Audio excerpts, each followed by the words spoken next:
Just last week at a rally in Michigan, Trump said, quote, "You are not supposed to criticize the Fed. You are supposed to let him do his own thing. But I know much more than he does about interest rates. Believe me." I do not. It's Thursday, May 8th. I'm Jane Coaston, and this is What A Day, the show that is taking a stand. A stand against the use of the term raw dogging in contexts like this one, in which a CBS News guest describes how cardinals are spending their time during the papal conclave. One thing we know they're not doing is checking Instagram because their devices have all been confiscated. I believe the kids call it raw dogging it if you're going to go through a long period of time with no electronic device. Yeah. Look, this is a family podcast, so we are not getting into what the term raw dogging actually means. But let me be clear. We are not using it to discuss whether or not Catholic cardinals can use their phones during the conclave. On today's show, the Federal Reserve keeps interest rates steady over tariff uncertainty, and India and Pakistan escalate their decades-long tensions. Great. But let's start with everyone's favorite group of normal, down-to-earth, hard-working Americans. Congress! Over the past few months, you might have been thinking to yourself, hey, the President of the United States is running roughshod over the rights of millions of Americans. The judiciary has been acting to slow him down-ish. But isn't there this other branch of government that could be doing something? One that's co-equal to the executive and judicial branches, and arguably more powerful. The legislative branch or something? First, shout out to whomever taught you civics. And second, yeah, Congress could be doing a lot of things. Like, for example, stopping the Trump administration from sending undocumented immigrants to a super prison in El Salvador. Here's a constituent yelling at Republican Senator Chuck Grassley about this a few weeks ago. Every person within the jurisdiction of the United States has due process.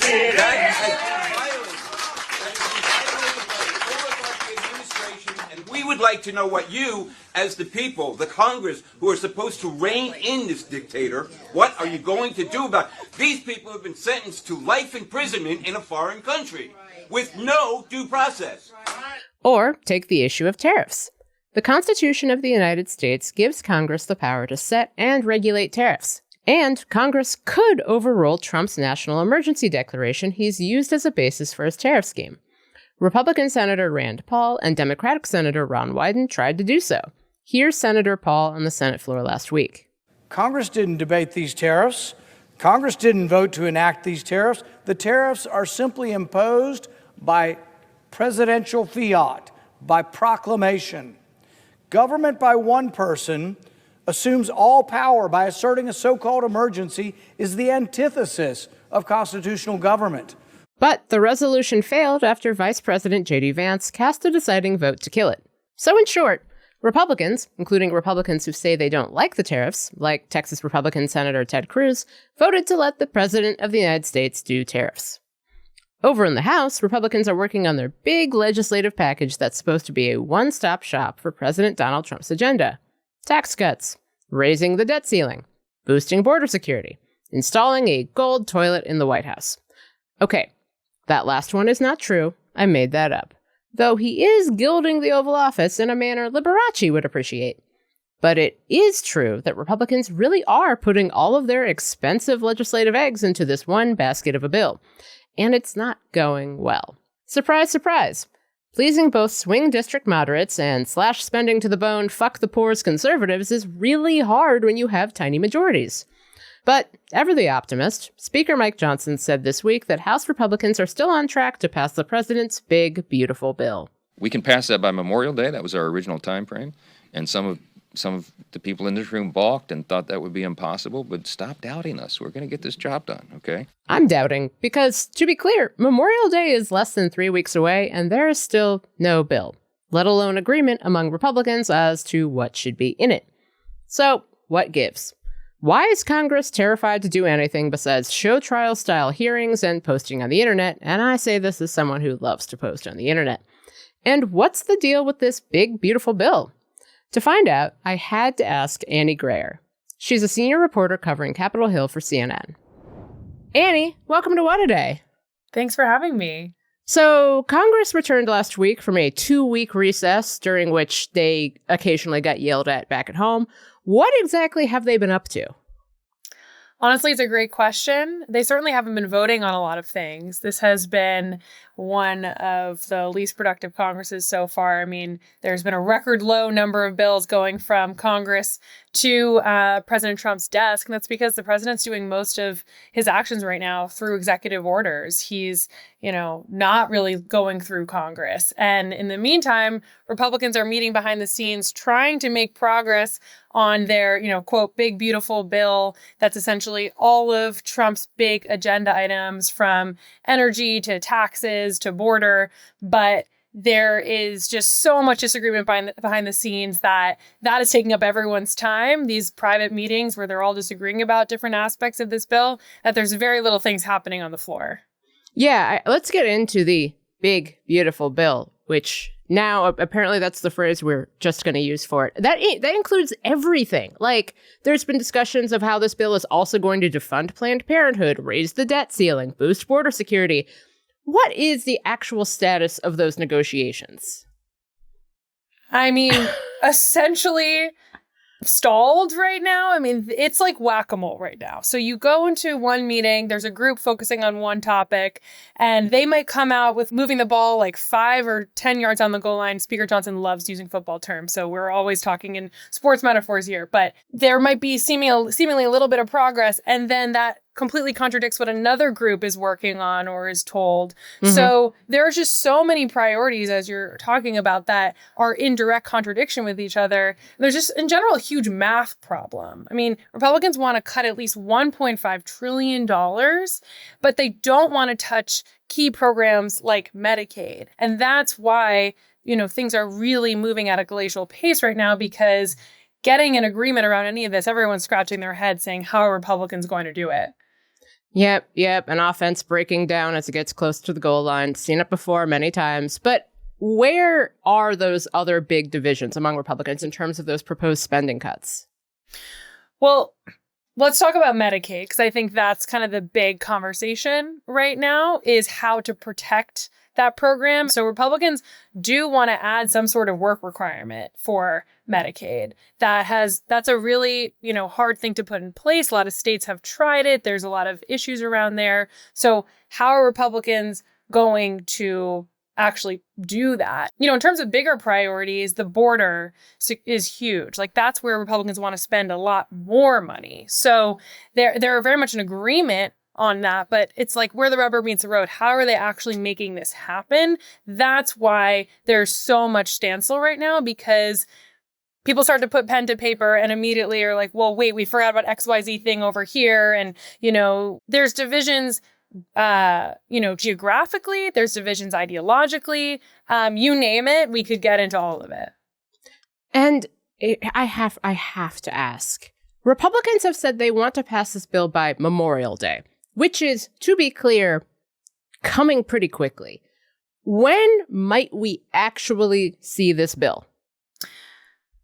That's a great question. I mean, there just isn't that many legislative days between now and Memorial Day. I think they're hoping, because the way a lot of things work around here is there's that pressure right before a big recess that, that's where you can really try and motivate people to get something done. Either, they vote on something or they have to cancel their family recess plan. But there's so much that needs to happen between now and Memorial Day. I think people inside the room understand that timeline is really a goal, but not necessarily a realistic one.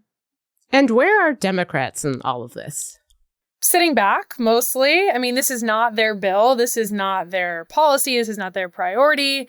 But they essentially have no role to play here. I mean, that's what we're seeing play out kind of in this first 100 days, is Democrats really trying to figure out how to be a pressure point when they don't hold the power at all in Washington anymore. They aren't unified around a collective leader. They have a lot of different messaging strategies that they're trying, but they have no involvement in how this legislation is going to be crafted or what policies are going to be included.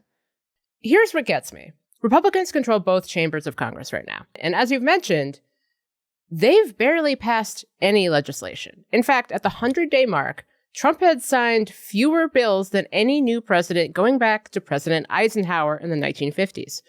What's driving that? They're putting all of their chips in this big, beautiful bill basket right now. All of their major legislative priorities, from energy to taxes to the border, are getting grouped in this massive bill that, as we've been talking about, have a ton of roadblocks. So with all the energy there, that's sucking up most of the floor time because members are mostly in meetings. I mean, they're not voting a lot. As reporters, we're sitting around a lot waiting for votes to happen. I mean, one vote that's happening in the House today is codifying Trump's change of Gulf of Mexico to Gulf of America. Now, even some Republicans have come out against this bill. They think it's kind of a waste of their time. We still think from sources that it will pass, but that's the kind of thing that Republicans are using floor time to be voting on right now. When there are so many issues in front of this country. Presidents don't usually have a ton of time to turn their political capital into legislation, and we've seen that with the last couple of administrations. I mean, I think about the ACA debate that took over pretty much all of 2009 and 2010.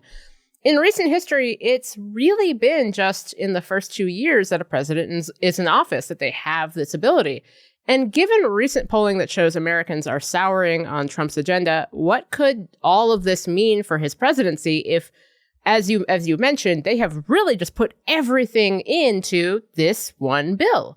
Well, you talk to Republicans here, and they've really shuttered that out. They are so confident in Trump. I mean, House Speaker Mike Johnson has really tied himself to Trump at every single turn. He's had to have Trump, calling members on the floor as these votes are happening, trying to convince them to stick with him. So I think Republicans are so focused on staying the course right now. They're so convinced that what they are doing is ultimately going to pay off that they really don't pay a lot of mind to the polling that we all see about how these policies are increasingly unpopular. But, midterms, for people listening to this, it's like, oh my God, I can't even think about midterms right now. But they're not that far away. I mean, Democrats are already thinking about how to craft their messaging around this big legislation that could potentially kick millions of people off of Medicaid. And, Republicans have not even really begun to think about how they would respond to that. Annie, thank you so much for joining me. Thank you so much. This was so fun. Hey, subscribe to our channel. It just takes a second and is a great way to support independent media and keep progressive voices like ours alive. What a Day is brought to you by Delete Me. Delete Me makes it easy, quick, and safe to remove your personal data online at a time when surveillance and data breaches are common enough to make everyone vulnerable. It's easier than ever to find personal information about people online. Having your address, phone number, and family members' names hanging out on the internet can have actual consequences in the real world and makes everyone vulnerable. With Delete Me, you can protect your personal privacy or the privacy of your business from doxing attacks before sensitive information can be exploited.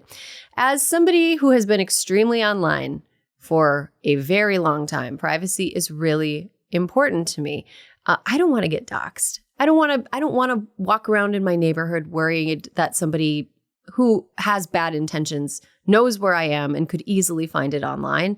And I don't want my family members to be punished because sometimes I am a bit of a loose cannon and say things that maybe I should not. It's really important to me to control what data about me and my family is online. Take control of your data and keep your private life private by signing up for Delete Me. Now at a special discount for our listeners. Get 20% off your Delete Me plan when you go to joindeleteme.com/WAD and use promo code WAD at checkout. The only way to get 20% off is to go to joindeleteme.com/WAD and enter code WAD at checkout.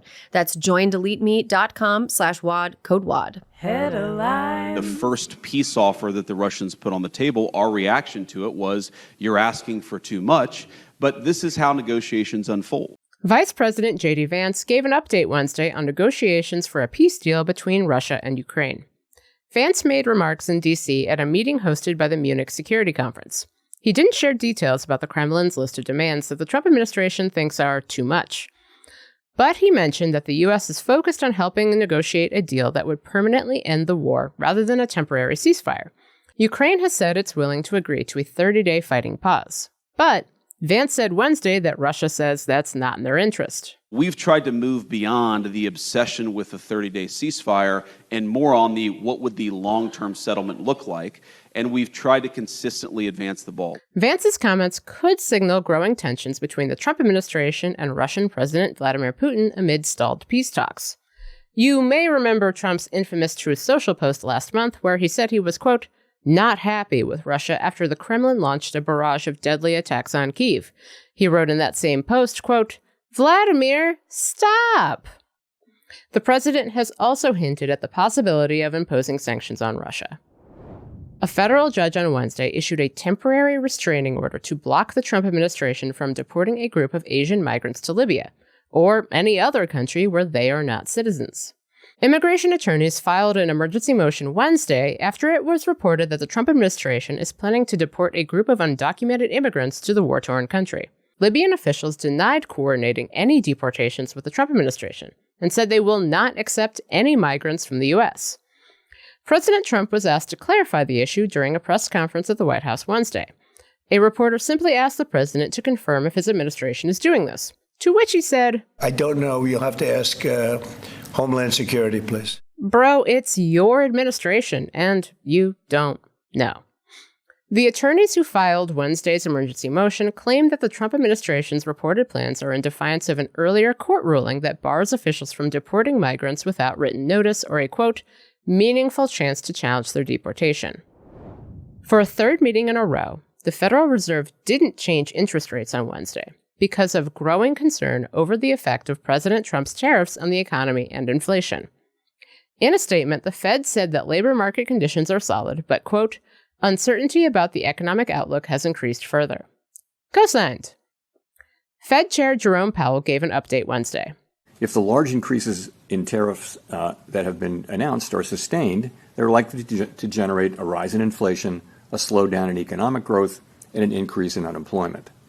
The effects on inflation could be short-lived, reflecting a one-time shift in the price level. It is also possible that the inflationary effects could instead be more persistent. Yes, he did say short-lived. We're all moving through that together. Of course, while the Fed continues to monitor the economic outlook, it also has to deal with Trump, who has continuously called on Powell to cut rates. Just last week at a rally in Michigan, Trump said, quote, you are not supposed to criticize the Fed, you are supposed to let him do his own thing, but I know much more than he does about interest rates, believe me. I do not.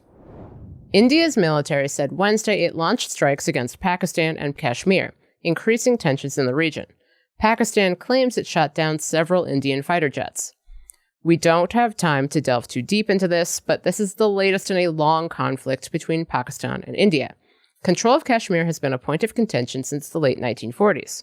Both countries control parts of the region, but claim it in full. Both are also nuclear powers. India's strikes against Pakistan Wednesday came in response to a deadly attack last month at a resort in Kashmir where Hindu tourists were shot. India accused Pakistan of being behind the militant attack. Pakistan has denied involvement. India's defense ministry said in its retaliation it aimed at sites in Pakistan where, quote, terrorist attacks against India have been planned.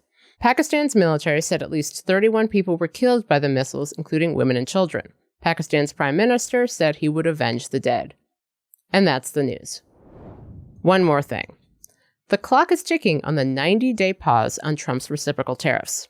Now, we're only about a month in, but the president has had weeks to negotiate trade deals with the countries he's levied taxes on. He keeps saying that at least one big trade deal with one country is coming soon, but as of our recording Wednesday night, the number of new deals sits at 0. Zilch. Nada. A big old goose egg. Turns out, negotiating complicated trade agreements with dozens of countries is hard. Who knew? And every day the Trump administration delays has real consequences for everyday Americans, like small business owners.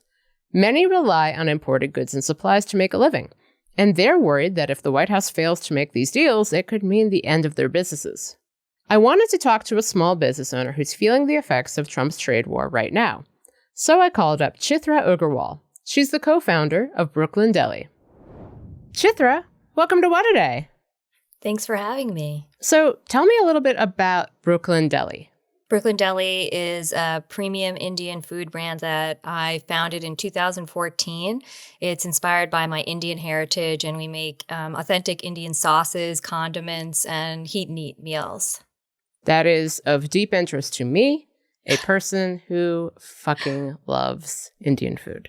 So what was your reaction to Trump's long list of tariffs he debuted in April? Which ones worried you the most when it comes to your business? It was just panic, basically, because we make products that have authentic Indian ingredients. We're importing a lot of our ingredients. Also, our glass and our lids are also coming from abroad. So it's like hitting us on a lot of different levels, from not just India, but China, Taiwan, Sri Lanka. It's crazy just kind of trying to figure out, what the impact is going to be at the end of the day. Yeah, I think people kind of forget about just like, where do you get bottles and lids? I have a friend who runs a distillery who had that same issue. So how have the tariffs already impacted your expenses and overall ability to run your business?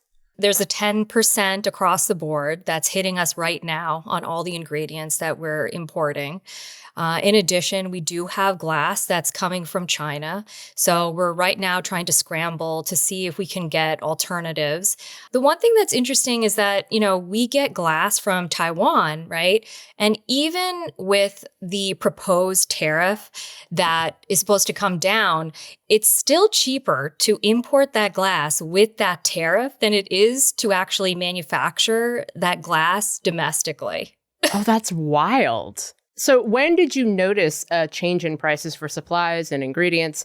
And which prices increased the most? And how do they compare to prices before Trump's tariffs?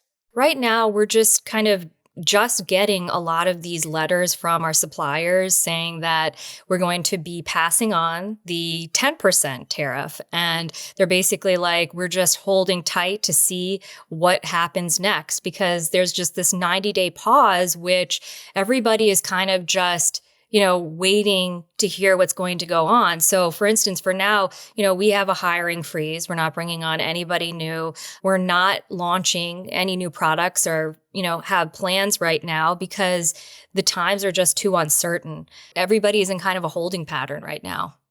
I just keep thinking about how Trump's big rebuttal for businesses like yours worried about the tariffs is just move all your operations to the U.S. and rely on domestic production and sourcing. Is any of that really an option for your business? I'd say no for a lot of the ingredients. I mean, we have cumin, coconut cream, all of these different, very, specific ingredients that are just not grown at scale here or just can't be grown here. And in addition, there's not a big cumin industry in the United States. No. And the other piece is that we actually manufacture our jarred products domestically. So we're supporting local factories here, but it's just that the components are coming from abroad. And I'd say if you look at the grocery store, I would say the majority of food products in the store have a piece of a global supply chain in them. And it's not just Indian products. It's like, coffee, olive oil, chocolate. I mean, it's just like all of these ingredients that you wouldn't think have, will be impacted by these tariffs, but are going to be impacted. Chithra, thank you so much for joining me. Thanks for having me. That's all for today. If you like the show, make sure you subscribe, leave a review, celebrate First Lady Melania Trump on her successful avoidance of both her husband and the White House, and tell your friends to listen. And if you're into reading, and not just about how, as the New York Times noted on Wednesday, Melania Trump has spent less than 2 weeks at the White House since her husband was inaugurated in January, like me, What A Day is also a nightly newsletter. Check it out and subscribe at Crooked.com/subscribe. I'm Jane Coaston, and I'm not saying Melania Trump is a #resistance hero, but I am saying that she's making what we might call in sports a business decision.